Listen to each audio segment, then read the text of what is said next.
bias thing is it's dependent on the reticular activating system, which is the system of your brain that filters out what's not crucial to your survival and filters in what it wants you to notice.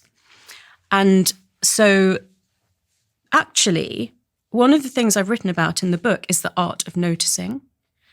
Because really, we live in this world where life is passing you by at 100 miles per hour. You're not noticing things that could actually be crucial to you thriving rather than you just surviving.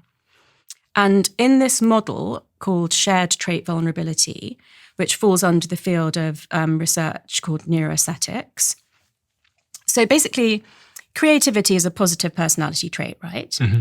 But there is a high correlation between creativity and psychopathology, which is mental illness, particularly depression, schizophrenia, and alcoholism.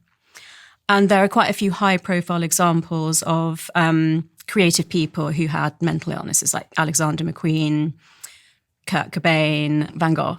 So what that shows is that there's an area of overlap of three particular ways of thinking that are underpinned by neurology that are the reasons that people with mental illness are so creative.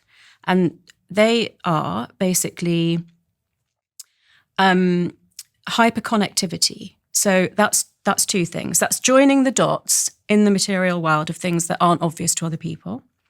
But it's also hyperconnectivity inside the brain. So if you think about all these lobes, so heavy. If you think about all these lobes, the more lobes that are firing at the same time, and there's also a cortex that's known as the association cortex. So that one, these lobes can be firing, but they're not necessarily connecting up with each other. The more interconnected all this firing is in the brain, the more the brain opens up to new ideas. Mm-hmm. And so that underpins creativity. And also this usually really involves the visual cortex, which is in the occipital lobes. And that's why sometimes people, whether it's through psychedelics or, sort of altered states of consciousness through creativity, can see things that they didn't see before. Mm-hmm. There's also something called novelty salience, which is noticing new things, or just noticing things of importance that you would otherwise have filtered out. And there's something called attenuated latent inhibition or low latent inhibition, which is to do with that filter.